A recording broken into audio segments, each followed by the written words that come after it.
Bienvenidos, queridos amigos, a su espacio de reflexión, análisis, lectura de noticias. ¡Qué rico show! Hoy, que es 4 de octubre, miércoles, día de San Francisco, le vamos a hacer la suplencia a Quiquito, que le duele la barriguita porque es el día de su santo.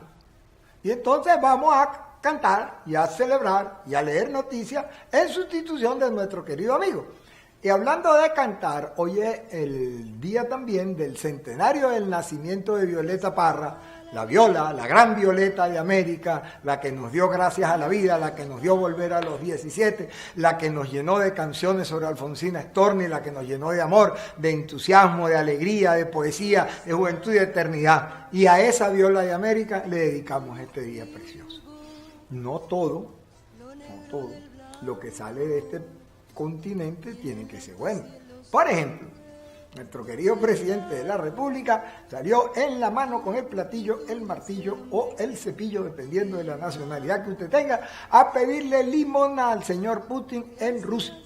Resulta que por estos días comienzan las conmemoraciones del primer centenario de la Revolución Rusa, que es muy rara porque se llama en octubre, pero pasó en noviembre. Y el señor presidente de la República se fue para allá y dijo, póngame ese video ahí, hágame el favor, señor director. Gracias. Saliendo del Kremlin, el área de reuniones con el presidente Putin. Todo esto está lleno de historia grande, de siglos. Extraordinaria jornada de trabajo con el presidente Putin, todo su equipo de trabajo. Más de 2 horas y media revisando todos los temas y solidificando una relación estratégica que pica y se extiende. Todo lo hacemos por el amor a nuestro pueblo. Vamos por el camino correcto. Gracias Putin, gracias Rusia, gracias a la historia.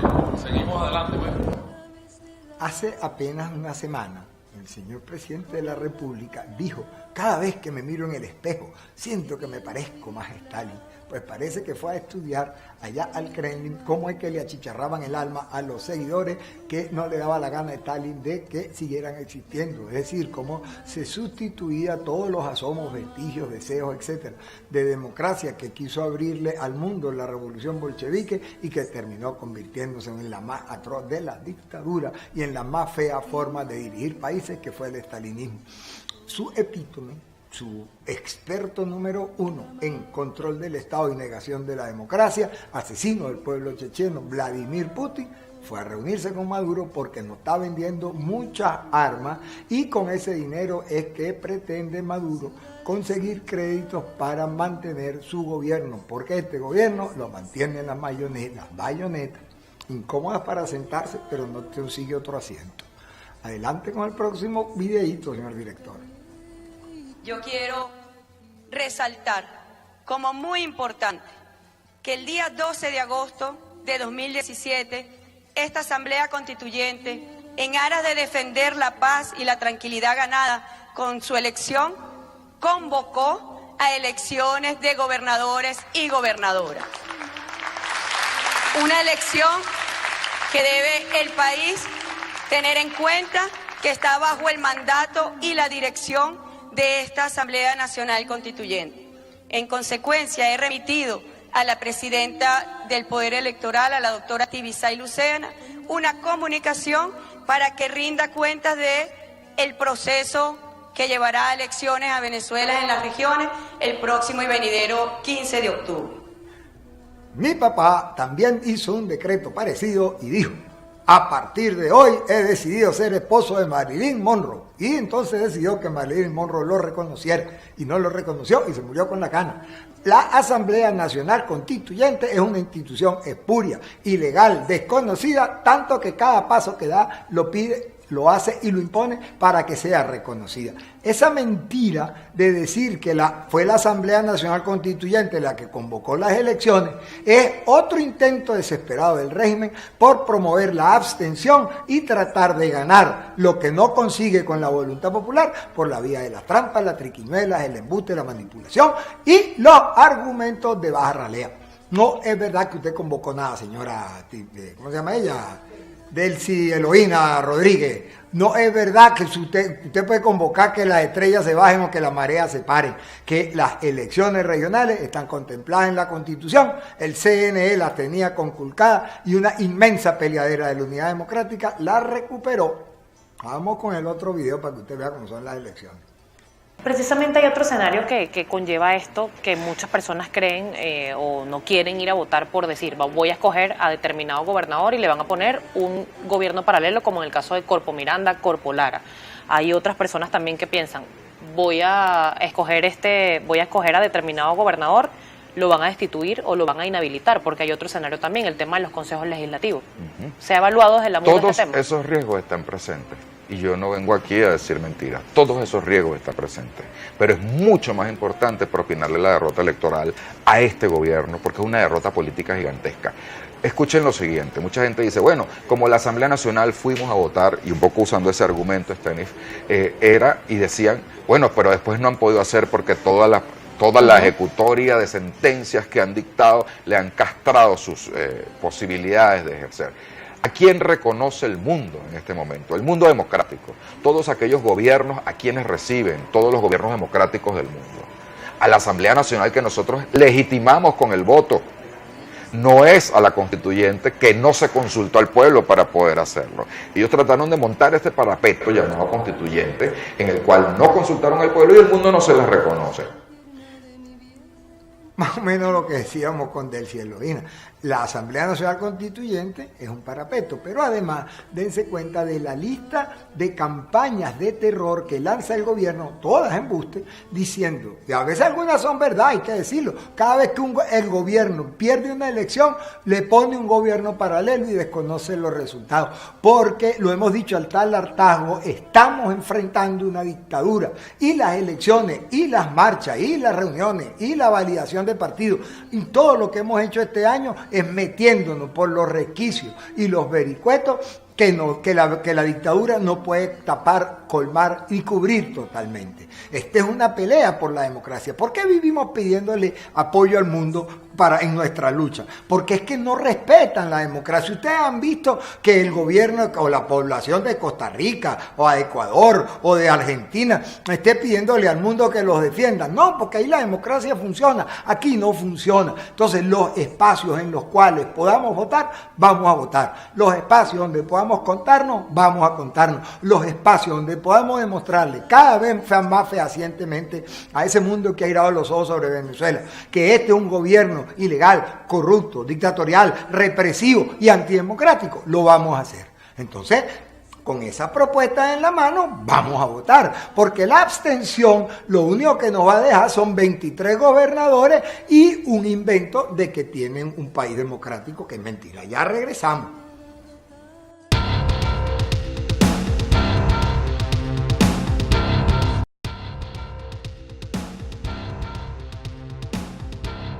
Continuamos, queridos amigos, con su espacio de reflexión y análisis. ¡Qué rico show!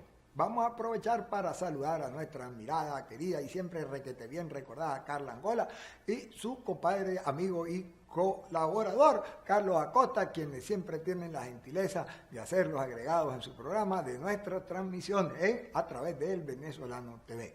Saludos también a toda la gente que en Miami nos ve y a todos los amigos que nos han escrito desde París, porque ayer nos regañaron porque confundimos la nacionalidad del pintor belga Magritte y yo dije que era parisino, porque la primera vez que yo vi a ese señor fue en una exposición en París. Corregido el error, sigamos entonces con la revisión de los titulares del día de hoy, señor director, véngase la amabilidad. En una interesante charla, más bien un foro que tuvo lugar en la Universidad Central de Venezuela, la politóloga Eglé González, junto con un grupo de destacados intelectuales, lanzaron un proyecto de entendimiento nacional que tiene las siglas PEN, como si fuera un bolígrafo, y dicen, o todos nos reconciliamos o todos perdemos. La UCB lanza un proyecto para el entendimiento, el centro de la propuesta es que independiente del cambio de gobierno incluso que pudiera ocurrir en Venezuela en los tiempos cercanos, la gobernabilidad del país va a requerir de un gran entendimiento nacional. Mañana vamos a contar con la politóloga Egle González Lobato para que nos explique el contenido de este interesante proyecto. Al próximo titular, amigo mío. El señor presidente de la República se mete en una rueda de prensa allá en Moscú y, entre muchas otras cosas, dijo que los venezolanos no hemos bajado de peso por la crisis alimentaria, sino porque hemos descubierto varios libros de autoayuda alimentaria. Todo el mundo sabe que el presidente de la República es famoso en todas las casas porque la gente le ha abierto más hoyitos al cinturón, a la correa, a la cinta, o como le digan, a la que se ponen en la barriga para que no se le caigan los pantalones. Pues resulta que este país en promedio ha perdido más de 3 libras en los últimos 8 meses. Es decir, que hay hambre en Venezuela y la gente se pone más flaca. Y los que no se ponen más flacos se ponen terriblemente gordos por andar comiendo fécula. Lo que sí está totalmente destrozado es la dieta del venezolano, el acceso a la comida y la más terrible de todas las tragedias para nosotros, que es seguir viendo a venezolanos, incluso de clase media, incluso con formación académica, peleando y hurgando en la basura los restos de otras familias para conseguir la comida de la propia. Tragedia nacional. El presidente Maduro fue a Rusia a pedir plata, porque como todo el mundo sabe, no tiene, estamos en las puertas de un default, los economistas discuten si es dentro de 3 meses o dentro de 6, y el experto petrolero y economista y embajador Toro Hardy dijo: Maduro está desesperado pidiendo auxilio a Rusia a cambio de lo que sea. Y eso es muy grave porque Maduro está vendiendo activos de la nación que solo pueden ser vendidos cuando sean aprobados por la Asamblea Nacional, derecho que le tiene conculcado a través del Tribunal Supremo de Justicia espurio e ilegal. La palabra espurio en Venezuela es muy cotidiana porque aquí todo es ilegal. Y pretenden filtrarlo a través de la Asamblea Nacional Constituyente, también espuria. Trampa, están robando al país con eso. Eso es manejo ilegal de los fondos y eso no prescribe. Robe ahorita, pero la cuenta sigue aumentando y las noticias ahí van. No se olvida el caso de Videla. Videla fue preso porque echó preso a un niño, del pocotón de muertos que asesinó, de gente que asesinó en Argentina, un caso documentado. Así van a la cárcel, no se preocupe, haga lo que le dé la gana, pero en la bajadita. Maduro miente y sabotea uno de los principales mecanismos para la paz en Venezuela, que es la negociación y el diálogo para la solución y la creación de un gobierno alternativo. Pues resulta que manipulaciones del bendito diálogo ha habido por todas partes y el diputado Luis Florido, responsable del área internacional de la Asamblea Nacional, le dijo: el diálogo está en 0%, y ese titular no completa lo que sí dijo a posteriori el diputado Florido, y es que el diálogo está a 0% porque el gobierno no quiere cumplir ni siquiera las precondiciones para sentarse. Pretende nuevamente comprar tiempo, engañar a la comunidad internacional y jugar a que son demócratas cuando todos sabemos que no lo son. En las elecciones hay mucha expectativa y la gente ha estado muy cansada. El cambio de línea política reciente dejó muy confundido a la gente, el agotamiento de la lucha de calle, el no éxito de la lucha de calle, en tanto que no cayó Maduro y tuvo éxitos colaterales que nadie esperaba, como el aislamiento internacional, nos lleva a pensar que el resultado electoral podría ser muy condicionado por esa decepción. Pues el analista político y presidente, o jefe, o no sé qué es lo que es él, de Data Análisis, Luis Vicente León, dice: en unas elecciones limpias, la oposición ganaría entre 18 y 21 gobernaciones. Un paréntesis de lo que no dice en esa declaración: hay gobernaciones que puede ganar el chavismo.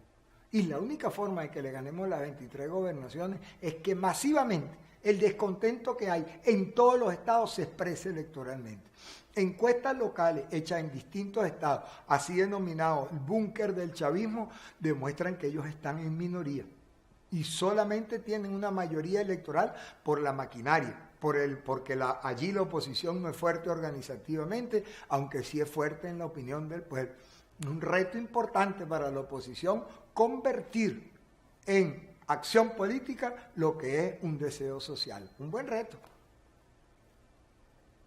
Los gobernadores siguen haciendo campaña por todos lados. Los candidatos a gobernador, aquí el gobernador Henry Falcón informa que con más de 1.000 millones invertidos, el sistema Yacambú-Quibor No, Quibor no está terminado. Y eso lo vamos, si es bien esas denuncias en el caso del gobernador Falcón son reiteradas porque sistemáticamente le sabotean su gestión, dándoselo a una protectora de Aragua, que le dicen la almiranta, que es la candidata, y que lo bueno que tiene ese nombre es que se hunde, y se hunde, y se hunde, y cada vez saca menos votos. Eso no es así en las otras gobernaciones. Donde no tenemos gobernador, nuestros candidatos muchas veces descubren cosas que, bueno, que uno no conoce, pues no está en el gobierno, y comienzan a hacer campaña, y la población los llama y le dice, epa, miren para acá, póngame otro titular. Eso descubrió, por ejemplo, el profesor Guillermo Cal, que es un profesor, colega mío de la Universidad de la Oriente, de la UDO, quien ganó sorprendentemente las primarias y más sorprendente aún para el chavismo, está ganándose todas las voluntades del Estado Monaga. Interesante eso, ese caso. Y el otro candidato que yo vi, que lo acompañé y que siento que tiene un gran apoyo popular, póngamelo ahí, es Ismael García, un señor que vino, se fue del chavismo, peleó, fue el primero que advirtió las traiciones a la Constitución que estaban ocurriendo en la Asamblea del 2005, esa que le regalamos al chavismo por abstenernos, y que después de un periplo que creó un partido llamamos Podemos, otro Avanzada Progresista, tuvo un periplo político, aparece como candidato de la unidad reconocido por todo el mundo en Aragua, y él, que fue gobernador de Aragua, ha tenido una gran aceptación, y ese es uno de los búnkeres que van a cambiar. Ya regresamos.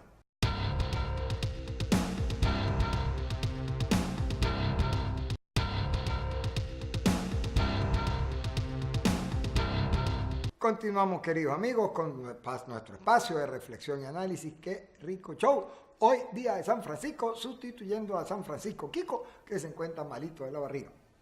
A quien le deseamos salud. Pronto regresa, hoy o mañana. No es gran cosa, pero le duele, pues, ¿cómo hacemos? Bien, como comentábamos en el negro anterior, los gobernadores siguen en campaña, la población sigue entusiasmada, incorporándose. Es interesante ver, porque el proceso no ha sido fácil, cómo la reconquista de las ganas de votar del pueblo venezolano las ha ido construyendo los candidatos región por región. Póngame el siguiente titular, amigo mío. Los venezolanos que están en España, que trabajaron toda su vida acá y se ganaron su pensión, le suspendieron el pago hace más de 2 años. La gente que vive en el extranjero sabe que no es solo en España, pero el Senado español le pidió a los venezolanos, ayudar a los venezolanos que no reciben el pago de su pensión desde hace 2 años. Y usted sabe, antes le pagaban con esos dólares preferenciales. Entonces, bueno, el señor emparejaba la cosa, no se crean. Y incluso con ese dinero y la cosa del cambio, de las trampas que tiene el gobierno de tener un cambio amarrado para después venderlo más caro, que tiene enriquecido al chavismo y no van a cambiar esa política nunca. Los jubilados le quitaron todo el acceso a su jubilación y se lo guardan en bolívares en Venezuela. Bueno, es decir, que le bajaron la pensión de 200, 300 o 400 dólares, que no es para tirarse para atrás, pero era algo, a 20, 30, 40 dólares. Llevando a la ruina a nuestros más honrosos trabajadores que le dedicaron toda su vida a producir. Yo no me jubilo por eso, porque uno se jubila y se gradúa de desempleado. Entonces, para estar desempleado, trabajo. Adelante. Los transportistas le advierten al gobierno. Está corriendo el reloj para que la hora cero ocurra a nivel nacional. Yo voy a explicar ese vocabulario porque ese no es muy común. La hora cero suele ser la hora a partir de la cual los transportistas deciden que no manejan más. Es una tradición de la lucha de los transportistas en Venezuela, que la mayoría son pequeños propietarios del transporte público de las grandes ciudades. Resulta que con la imposibilidad de importación, el control de cambio, el control de precios, los transportistas sistemáticamente trabajan a pérdida. Y como este es un gobierno enemigo de la propiedad privada, saboteador de toda iniciativa pública, entonces considera que esos señores son la semilla del mal de donde va a surgir el capitalismo perverso. Eso se lo escuché decir a uno de los dirigentes del PSV en un debate en la Universidad Central de Venezuela. Con ese criterio, lo que va a terminar ocurriendo es que capitalista, socialista o lo que sea, no hay llantas ni caucho para los vehículos, no hay batería, no hay repuesto, y además en el país que reposa sobre las reservas internacionales más grandes de petróleo, no hay gasolina. Porque bien administrado el socialismo vuelve lépero todo lo que sea productivo. Entonces, los transportistas anuncian que no pueden conducir. Para los que no entienden lo que estoy diciendo, se avecina una paralización severa, porque el metro no se va a abasto cuando no hay transporte superficial. Atención al gobierno, pónganle atención, préstenle y háganle caso a los transportistas, porque así como ellos tienen fuerza de presión, ustedes tienen la responsabilidad de que eso no ocurra. El abandono de las vías en el país son un desastre. Lo que decía antes, los gobernadores se meten por los pueblos y hacen campaña y terminan descubriendo que todo el que no se ha caído está esperando por caerse. En este caso le tocó a un puente entre Apure y Táchira que quedó fracturado al desplomarse sobre un río llamado Burgua. Bueno, resulta que el estado Táchira acaba de perder otra vía de ingreso más, porque lleva 4 vías principales destruidas por abandono, por desidia de la peor gestión que jamás ha tenido el estado Táchira, que es la del señor Bielma Mora, que parece que llegó al Táchira a vengarse, sabrá Dios de qué, porque cómo ha hundido en miseria, en desasosiego y en tragedia a ese pobre estado. Además, le quitó 45 estaciones de gasolina de la frontera de las especiales, razón por la cual ahora las colas de las gasolineras se multiplicaron por 2 de las estaciones de servicio. El estado Táchira nuevamente aislado, no por la lluvia, sino por la lluvia de desidia de un pésimo gobernador. Una nota de la farándula. En política en Venezuela, todo el mundo usa campañas, musiquitas, canciones, jingles, etc. y hacen montaje. Resulta que uno de los partidos de la oposición, no habían podido ver bien, pero me dijeron que era, no me han dicho cuál es el partido, si lo supiera lo tiro aquí mismo, hizo un montaje sobre la campaña de Nacho, de la canción llamada Báilame, y la utilizó en su campaña política. El señor Nacho se puso muy bravo, los nicaragüenses dirían que botó la gorra, los venezolanos botamos la piedra, y yo no sé qué votan los colombianos, pero estoy seguro que también lo hubieran votado, porque el señor Nacho no quiere que le usen sus canciones sin permiso, mucho menos que se la plagie, y está en su perfecto derecho. Él usó sus canciones cuando le dio la gana para apoyar a la MUD. Pues muy bien, que le apoye y felicitaciones. Ahora no le da la gana de apoyarlo, muy bien, felicitaciones, y que no le apoye, porque nosotros somos una fuerza democrática y sobre todo respetuosos de la creación y de la propiedad intelectual de los autores, y de los artistas también, los actores, los pintores y de todo el mundo. Entonces, tiene total razón, y creo que el llamado que hay que hacer es a eliminar esa campaña que se está haciendo con ese documento que no está autorizado por el dueño, y sigamos. Una metidita de pata que hay que corregir. Ni tan metidita.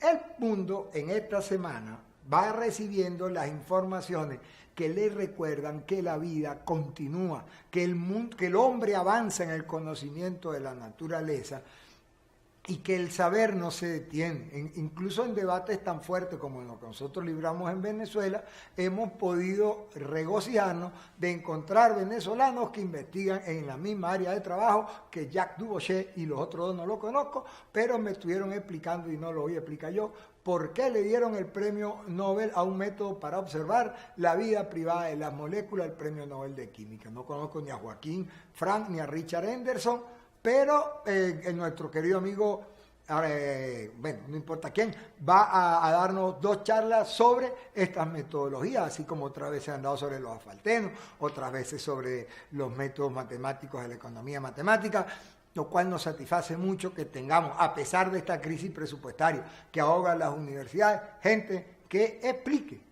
para el público y para el público experto los contenidos de los trabajos de investigación que han merecido el premio del Gran Premio Nobel. Así como pasó en química, el jovencito Ernesto Fuenmayor se ha vuelto un rockstar con el cuento de las ondas gravitacionales. Él es un experto en relatividad general y además es el secretario general de la Asociación Venezolana para el Avance de la Ciencia. Pues resulta que montó una charla para explicarle al país, a quien quisiera oírlo por supuesto, qué cosas son las ondas gravitacionales cuando se descubrieron y se detectaron en este año. Pues los físicos se ganaron su premio Nobel por eso, porque ese es el modelo del universo y fue explicado por los venezolanos. En una universidad que no tiene presupuesto para espantar a las aves de rapiña que impiden el feliz desarrollo de las clases, tener científicos que expliquen las teorías del mundo nos llena de orgullo. Hasta mañana.